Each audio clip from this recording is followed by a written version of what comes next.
Hello students, welcome to my class. So बच्चों, आज हम डिस्कस करेंगे cell envelope and its modification के बारे में। ठीक है, चलो फिर फटाफट देखो। लास्ट टाइम पे हमने प्रोकैरियोटिक सेल पूरी डिस्कस कर ली थी, है ना, लास्ट लेक्चर में। तो जितनी भी प्रोकैरियोटिक सेल्स है, ठीक है, तो most prokaryotic cell have a chemically complex cell envelope. मैंने आपको ये बताया था कि अगर हम प्रोकैरियोटिक सेल को देखेंगे तो सेल के सराउंडिंग पे कितनी लेयर्स हमें देखने को मिलेंगी।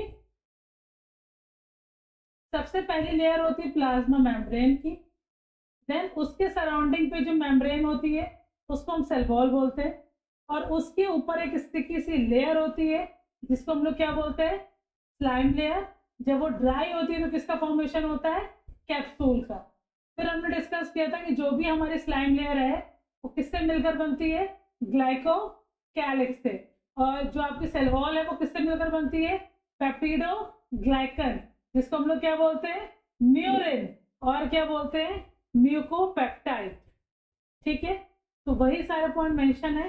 देखिए, cell envelope consist of tightly bound 3 layered structure. सबसे पहला है आपका स्लाइम लेयर, जो आपको ब्लू कलर की दिख रही है, इसको हम लोग क्या बोलेंगे, स्लाइम लेयर। ठीक है, अब स्लाइम लेयर के जस्ट नीचे जो आपको ब्लैक लेयर दिख रही है, वो ब्लैक लेयर किसकी है, सेल वॉल। और उसके इनर वाली जो लेयर है उसको हम लोग क्या बोलेंगे, प्लाज्मा मेम्ब्रेन। ठीक है, तो देखो, ग्लाइकोकैलिक्स फॉर्म करती है किसको, स्लाइम लेयर को, तो स्लाइम लेयर ही बोलते हैं इसको, ग्लाइकोकैलिक्स भी बोलते। ठीक है, लूज शीट होती है, when the covering is thick, जैसे ही ये स्लाइम लेयर थिक हो जाता है ये बन जाता है क्या, कैप्सूल।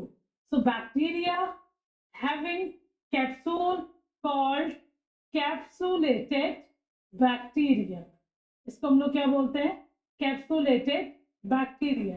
कैप्सुलेटेड बैक्टीरिया को हम लोग और क्या बोलते हैं, वायरुलेंट बैक्टीरिया।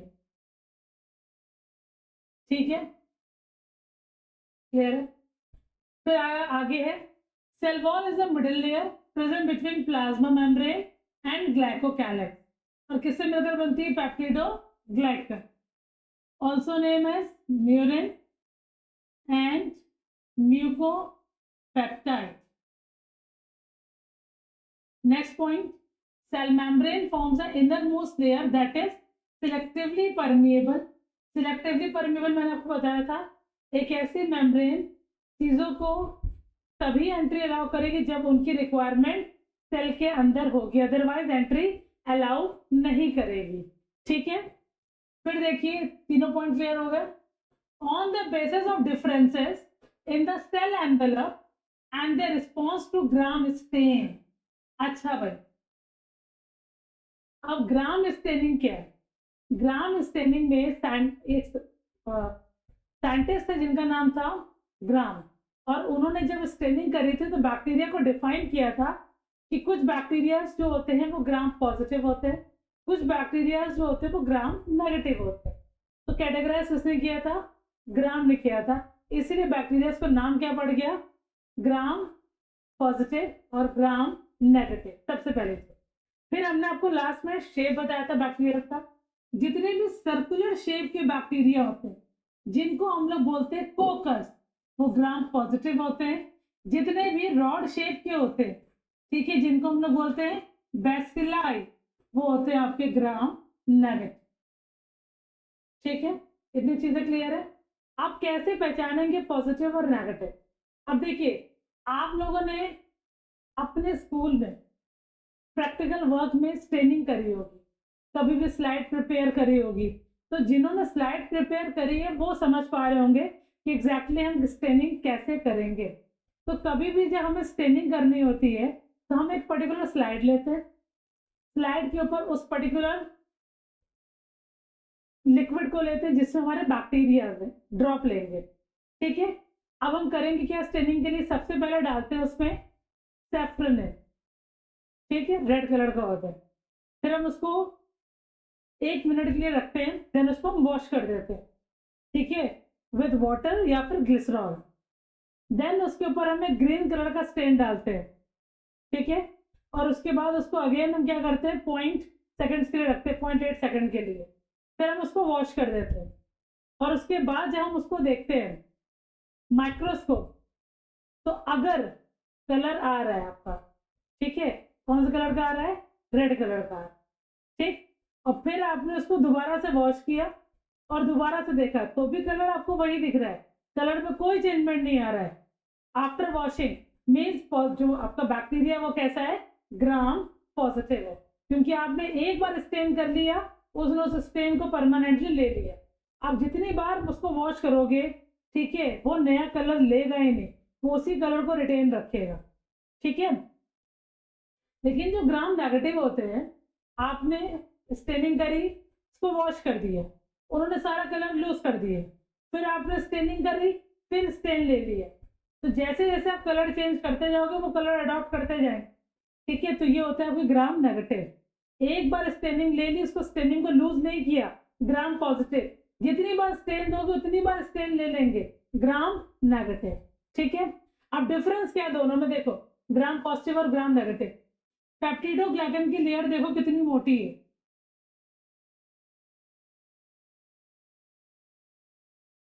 दिख रही है। फिर ये है अगला पेरिप्लाज्मिक स्पेस, और ये अंदर वाली प्लाज्मा मेम्ब्रेन, ठीक है, क्लियर है। अब यहाँ देखो जो ग्राम नेगेटिव है, पेप्टिडोग्लाइकन की लेयर कितनी पतली है, जितनी मोटी लेयर उतना ज्यादा कलर एब्जॉर्प्शन, जितनी पतली लेयर उतना कलर कम एब्जॉर्प्शन। आई बात समझ में। तो ये एक मेन रीजन, इसकी ब्रीफिंग अभी हम आगे पढ़ेंगे कि कैसे कैसे हम स्टेनिंग करते हैं, ठीक है। अभी आपको शॉर्ट में समझना है कि जो ग्राम पॉजिटिव बैक्टीरियाज होते हैं उनको हमने एक बार स्टेनिंग दे दी तो वो कभी भी कलर लूज नहीं करते हैं, बट जो ग्राम नेगेटिव बैक्टीरिया होते हैं, जब जब हम इनको अल्कोहल से वॉश करेंगे, ये क्या करेंगे, अपना कलर लूज कर देंगे, फिर जैसे हम दोबारा से स्टेन करेंगे वो प्रॉपर्टी दोबारा से क्या करेंगे, रिकवर मार लेंगे, ठीक है। इतना डिफरेंस आपको याद रखना है। फिर आगे देखो,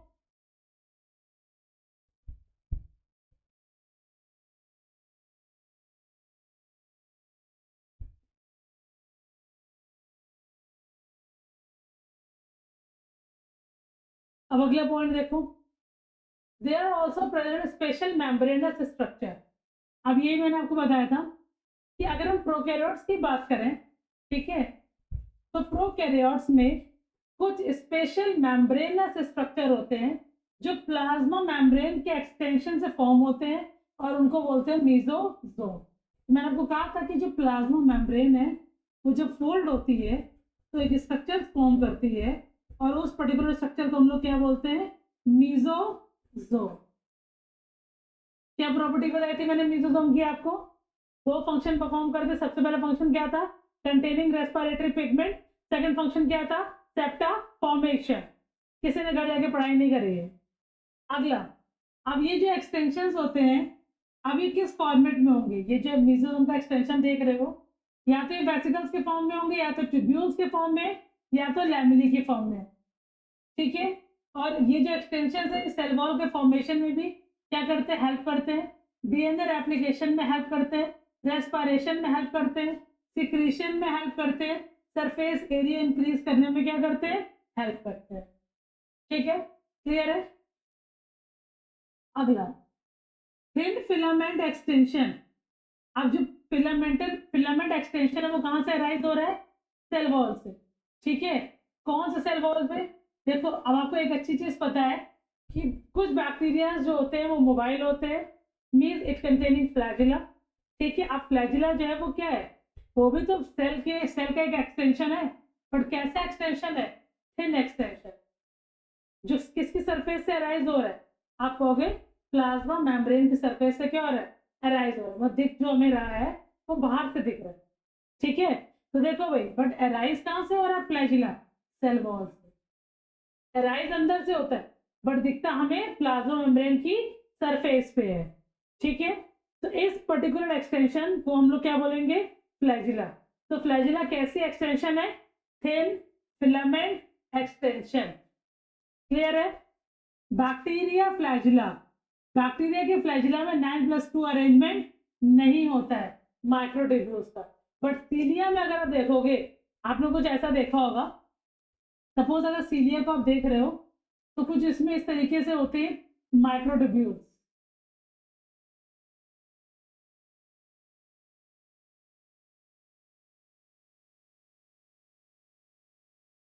ये पूरे लगे होते हैं 9+2 इस तरीके से। तो ये चीज जो है वो फ्लैजिला में नहीं है, 9+2 अरेंजमेंट इन माइक्रोट्यूब्यूल। ठीक है, क्लियर है? अगला, अब कितने पार्ट है फ्लैजिला के? आपको अगर 3 पार्ट है, फिलामेंट, हुक, बेसल बॉडी। तो जो आपको बाहर दिख रहा है फ्लैजिला का पार्ट, तो कौन सा पार्ट है? फिलामेंट। हुक और बेसल बॉडी अंदर की तरफ होती। तो उसके लिए ये वाला डायग्राम देखो पहले ध्यान से। सबसे पहले आप एक चीज देखो, ये जो आपको स्ट्रक्चर दिख रहा है फिलामेंट, ठीक है, कौन सी प्रोटीन से मिलकर बना है? Flagellin protein. ये जो रीजन आपको दिख रहा है, ये कौन सा रीजन है? हुक।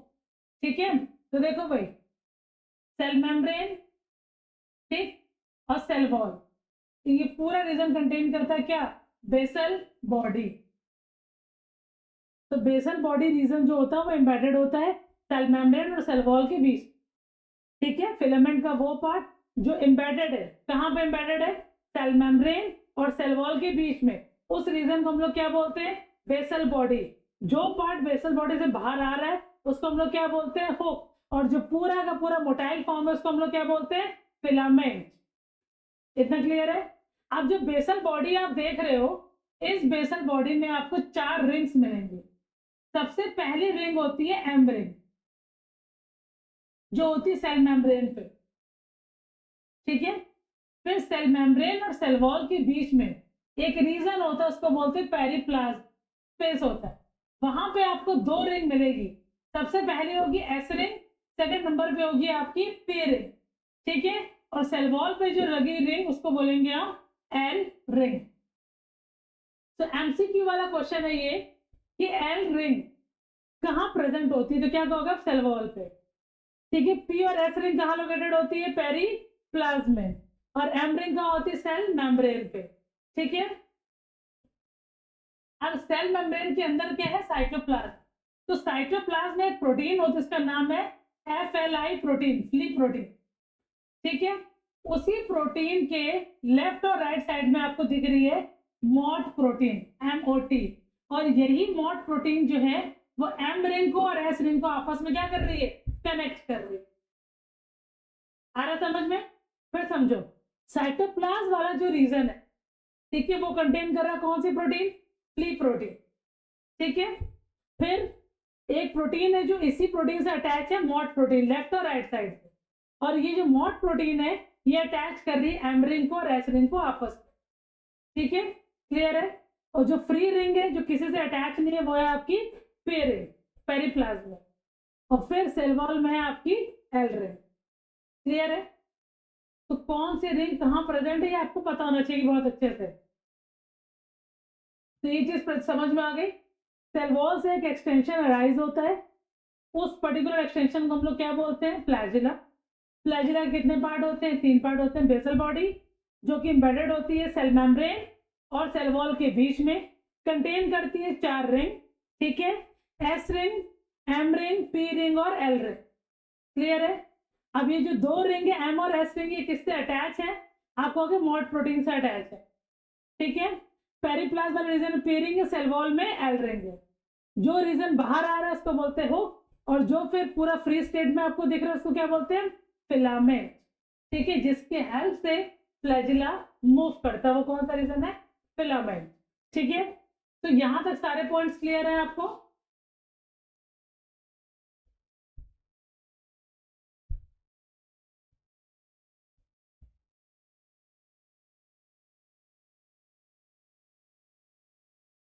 अब जितने पॉइंट मैंने आपको समझाए उसी की थ्योरी आप एक बार देख लो।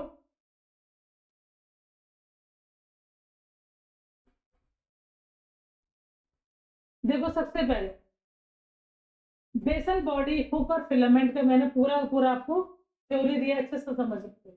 डायग्राम आपने देख लिया, थ्योरी आप फटाफट देख लो। देखो, सबसे पहली चीज जो आपको समझनी है, बेसल बॉडी जो होती है वो फर्स्ट पार्ट होती है किसका? फ्लैजिला। फ्लैजिला का फर्स्ट पार्ट है basal body, generally attached to the cell wall and cell membrane and embedded with the rack of rings arranged one over the other. The ring possesses protein subunits comprises M, S, P और L ring. I hope ये सारे points clear हो. Basal body attach होती cell wall से और cell membrane वाले reason से, ठीक है, और इसी रीजन में एम्बेडेड होती है रिंग्स जो कि एक के ऊपर एक लगी होती है. उनका नाम है MSPL. MSPL, ठीक है.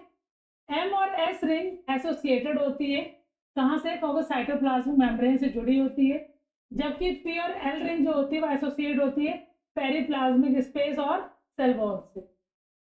मोस्ट इंपोर्टेंट पॉइंट है यहाँ.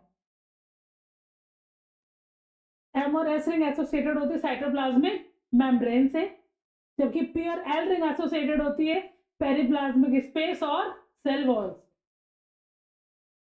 नेक्स्ट, अब जो आप जो रिंग्स देख रहे हो प्रोटीन की रिंग्स, ये करती क्या है, ये करती है प्रोटॉन्स को पंप. मतलब जितने भी प्रोटॉन सेल मेम्ब्रेन के अंदर है, मतलब साइटोप्लाज्म में, उनको पंप करके सेल मेम्ब्रेन से बाहर भेज. समझ में आ रहा है? इसको बोलते हैं पंप प्रोटॉन्स. एनर्जी का यूज करके H+ आयंस को मूव कराना, ठीक है, इनसाइड टू आउटसाइड. ठीक है, इस प्रोसेस को बोलते हैं pump protons across the membrane and facilitate ATP generation. The bacterial cell harness ATP, ठीक है, to rotate the rings as well as the filament. तो जब ये प्रोटॉन्स को क्या करते हैं, पंप करते हैं, ठीक है, तो क्या चीज जनरेट होती है, किसकी हेल्प से पंप करते हैं, ATP की हेल्प से पंप. और जैसे ये पंप करेंगे तो जो रिंग्स हैं वो रोटेट करेंगे, एज वेल एज फिलामेंट जो है वो भी क्या करेगा, रोटेट करेगा. ठीक है. A pair of proteins MOT and FLE, ये मैंने बताया था आपको, ठीक है. अब ये encircle the four rings. जो MOT प्रोटीन होती है वो मोटर रोटेशन के लिए होती है. मोटर चलेगी तो फिलामेंट क्या करेगा, रिंग्स मूव करेगी, फिलामेंट भी क्या करेगा, मूव करेगा. तो MOT प्रोटीन क्या करती है, मोटर रोटेशन. जबकि जो FLE प्रोटीन है, ठीक है, ये मोटर को क्या करती है, स्विच करती है. मीन्स ऑन और ऑफ का काम होता है, कब मोटर को रोकना, कब मोटर को स्टार्ट कर. ठीक है. फिर आता अगला पोर्शन आपका हुक. ठीक है. अब हुक का सबसे इंपॉर्टेंट काम क्या है, connecting filament to the motor region. ठीक है. इसका मेन काम होता है हुक का कि पूरे के पूरा जो आपका फिलामेंट वाला रीजन है उसको कनेक्ट करके रखना, किससे, बेसल बॉडी. और बेसल बॉडी में क्या है, मोटर रिंग्स है, तो इसे इसको क्या बोलेंगे, मोटर रीजन. ठीक है. अब इसके हुक की जो लेंथ है वो ज्यादा किसमें होती है, ग्राम पॉजिटिव बैक्टीरिया से.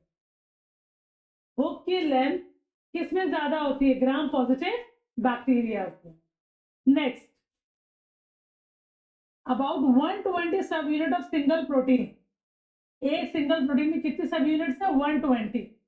ठीक है. किसका फॉर्मेशन कर रहे हैं, शॉर्ट एंड कर्व्ड हुक का. किसका फॉर्मेशन हो रहा है, अब ये जो 120 सिंगल प्रोटीन्स हैं ये फॉर्मेशन करती है हुक का. ठीक है, शॉर्ट और कर्व. ठीक, क्लियर. हुक जो होता है हमेशा फ्री होता है. ठीक, किससे, आपको सेल वॉल से और प्लाज्मा मेम्ब्रेन से. ना सेल वॉल से टच कर रहा होता है ना प्लाज्मा मेम्ब्रेन को टच कर रहा होता है, फ्री स्टेट. ठीक है. नेक्स्ट है आपका फिलामेंट. विप लाइक स्ट्रक्चर होता है, हमेशा मूव करता है. लॉन्ग कॉइल थिन होता है, सेवरल टाइम बिगर होता है. किससे, कंप्लीट बैक्टीरियल सेल्स. जितना बड़ा बैक्टीरिया होता है उससे कई ज्यादा बड़ा उसका क्या होता है, उससे फ्लैजिला होता है. ठीक है. कॉम्पोजिशन देखो, फिलामेंट हमेशा किससे मिलकर बनता है, फ्लैजिलिन प्रोटीन से. किससे मिलकर बनता है, ये पॉइंट आता है. Filament is made up of which type of protein, flagellin protein. हमने लास्ट क्लास में पिल्लाई का डिस्कस किया था. ठीक है, pili fimbriae. Fimbriae is made up of fibrin protein, pili is made up of pilin protein. बताया था मैंने आपको लास्ट लेक्चर. उसी तरीके से जो फिलामेंट है, मतलब जो फ्लैजिला है, वो कौन से प्रोटीन से मिलकर बना है, फ्लैजिलिन प्रोटीन. ठीक है. फिलामेंट एग्जैक्टली करता है क्या, प्रोपल्शन ऑफ बैक्टीरिया, बैक्टीरिया के मूवमेंट के लिए रिस्पॉन्सिबल होता है, ठीक है। नेक्स्ट है रोटेशन और movement of flagella depend upon the motor spinning. अब जो बेसल बॉडी का जो मोट रीजन उसकी स्पिनिंग पे डिपेंड करता है फ्लैजिला का मूवमेंट। अगर वो तेज स्पिन कर रहा होगा तो फ्लैजिला का मूवमेंट भी कैसा होगा, हाई होगा, तेज होगा। अगर वो लो कर रहा होगा तो फ्लैजिला का मूवमेंट भी कैसा होगा, लो, ठीक है। बैक्टीरिया का जो फ्लैजिला है वो मूव करता है एंटी क्लॉकवाइज भी और क्लॉकवाइज भी, ठीक है। एंटी क्लॉकवाइज भी मूव कर लेता है और वो क्लॉकवाइज भी मूव करता है। तो ये है पूरा का पूरा मैंने आपको जो प्रोसेस पढ़ाया था उसके बाद, ठीक। इंपॉर्टेंट प्रोसेस है, जरूर से जरूर याद रखना, बहुत काम की चीज है। अब आगे देखो,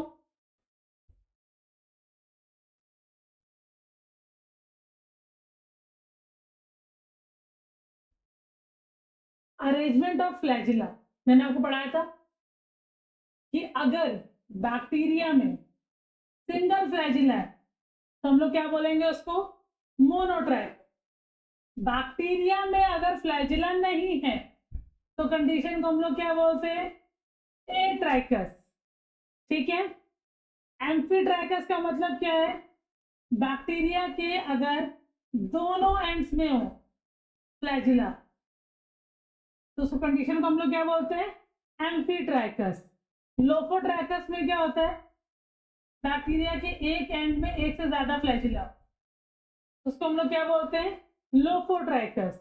और पेरिट्राइकस में मैंने क्या बताया था, बैक्टीरिया की पूरी बॉडी में फ्लैजिला हो, ठीक है। इस कंडीशन को हम लोग क्या बोलते हैं, पेरिट्राइकस, ठीक है। एक सिंगल फ्लैजिला हो मोनोट्राइकस, फ्लैजिला एब्सेंट हो एट्राइकस, एक एंड में एक से ज्यादा फ्लैजिला हो लोफोट्राइकस, दोनों एंड में हो एम्फीट्राइकस, पूरी बॉडी में हो तो पेरिट्राइकस, ठीक है। क्लियर है। अब आता फंक्शन, फटाफट देखो। अब जो पूरा का पूरा आप देखोगे जो फंडामेंटल रोल है फ्लैजिला का वो क्या है, मेन फंक्शन होता है उसका motility to the bacterial cell.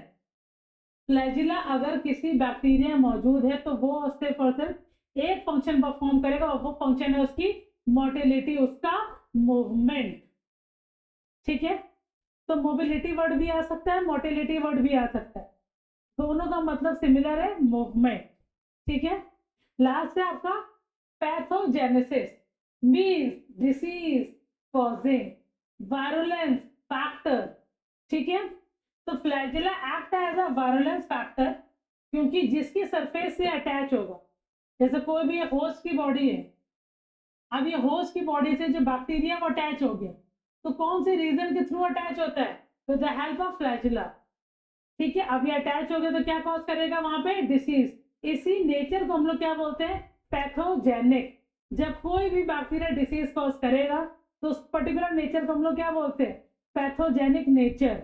और बैक्टीरिया क्या बोलेंगे, वायरुलेंस बैक्टीरिया। क्लियर है, समझ में आ गया। इतने में कोई डाउट है। अडेशन का मतलब होता है सरफेस से चिपकना, अटैच होना। अटैच होता है किससे, किसकी हेल्प से, फ्लैजिला की हेल्प से, ठीक है।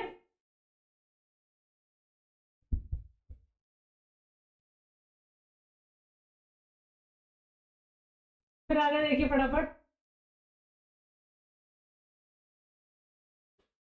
अब बैक्टीरिया में फ्लैजिला के अलावा क्या होती है, पिलाई भी होती है।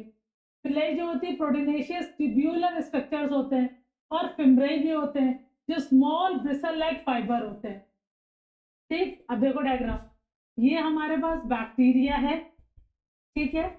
अब बैक्टीरिया का लॉन्ग वेव लाइक फॉर्म है, मुझे लॉन्ग वेव लाइक फॉर्म है, इसको हम लोग क्या बोलते हैं, फ्लैजिला। फ्लैजिला बच्चों किससे मिलकर बना होता है, फ्लैजिलिन प्रोटीन, ठीक है। सरफेस पे आप देखोगे छोटे छोटे से स्ट्रक्चर है, तो ये जो छोटे छोटे स्ट्रक्चर है इनको हम लोग क्या बोलेंगे, फिम्ब्रे। क्या बोलेंगे इनको, फिम्ब्रे, ठीक है। साथ ही साथ कुछ स्ट्रक्चर जो होते हैं थोड़े से बड़े होते हैं,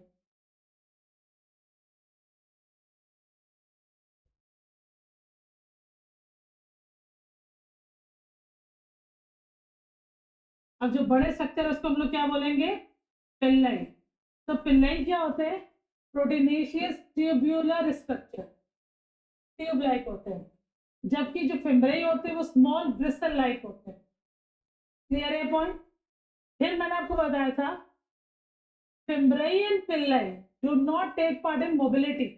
आ गया word mobility means motility. Fimbriae और पिल्लाई दोनों का फ्लैजिला, जो फ्लैजिला परफॉर्म कर रहा है मूवमेंट, वो रोल इनका नहीं है, ये बिल्कुल भी मोबिलिटी के लिए रिस्पॉन्सिबल नहीं है। कौन कौन, पिल्लाई और फिम्ब्रेई, इनका सिर्फ मेन काम होता है अटैचमेंट टू सबस्ट्रेटम, किसी भी बेस या किसी भी सरफेस से अटैच हो।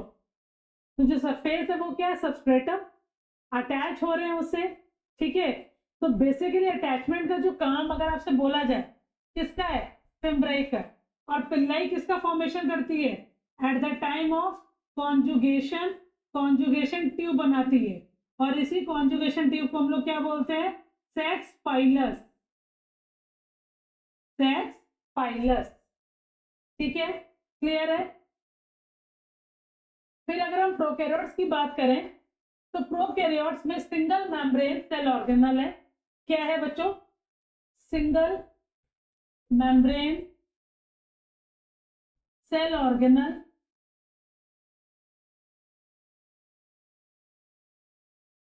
और जो सिंगल मेम्ब्रेन सेल ऑर्गेनल है उसका नाम क्या है, राइबोसोम। तो राइबोसोम किस टाइप का है, 70S टाइप, ठीक है।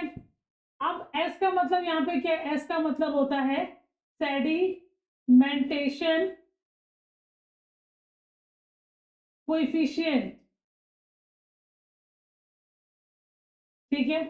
आप 70S को ओपन करोगे, इसकी एक स्मॉलर सब यूनिट होती है, स्मॉलर सब यूनिट, और एक होती है लार्जर सब यूनिट, ठीक है। स्मॉलर सब यूनिट को हम लोग क्या बोलते हैं, 50S, और स्मॉलर को हम लोग बोलते हैं 30S, ठीक है। तो लार्जर जो है वो 50 है और जो स्मॉलर है वो 30S। क्लियर, इतना समझ में आ गया। फिर आगे देखो, फिर अगला पॉइंट क्या है, अब यहाँ पे टर्म आ रहा है पॉलीराइबोसोम, इसका मतलब क्या, इतना नोट हो गया, इतना सबको नोट हो गया। देखो आप समझो ध्यान से एक चीज, जैसे ये एक राइबोसोम, ऐसे बहुत सारे राइबोसोम अटैच हो,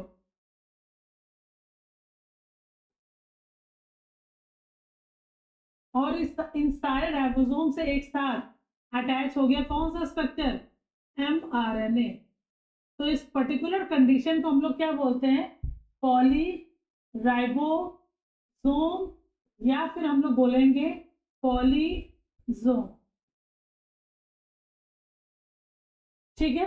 तो देखिए पॉलीजोम और पॉलीराइबोसोम ये कब फॉर्म होते हैं, ये जो बेसिकली कंडीशन है, सिंगल mRNA से जब बहुत सारे राइबोसोम अटैच हो जाते हैं, ठीक है, किसकी प्रेजेंस में, मैग्नीशियम आयन की प्रेजेंस में, क्या चीज परफॉर्म करने के लिए, प्रोटीन फॉर्मेशन करके। तो इस पर्टिकुलर कंडीशन को हम लोग क्या बोलते हैं, पॉलीराइबोसोम, ठीक है, इतना समझ में आ गया।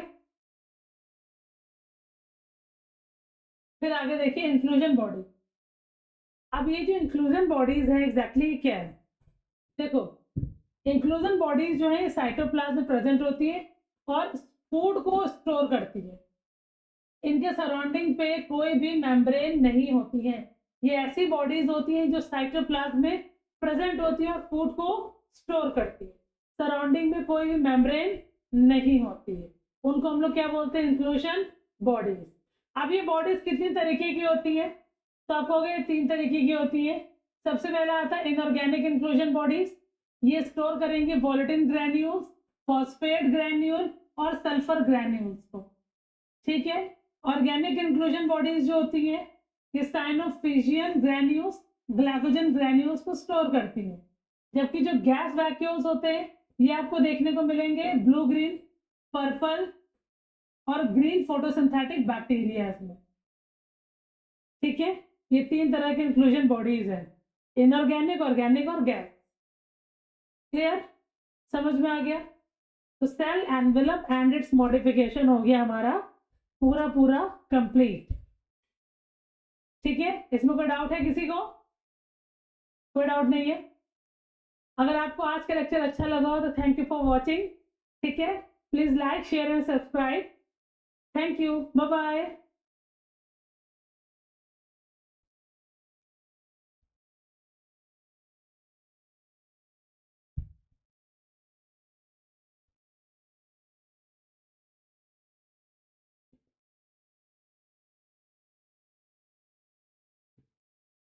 कैंसिल करो,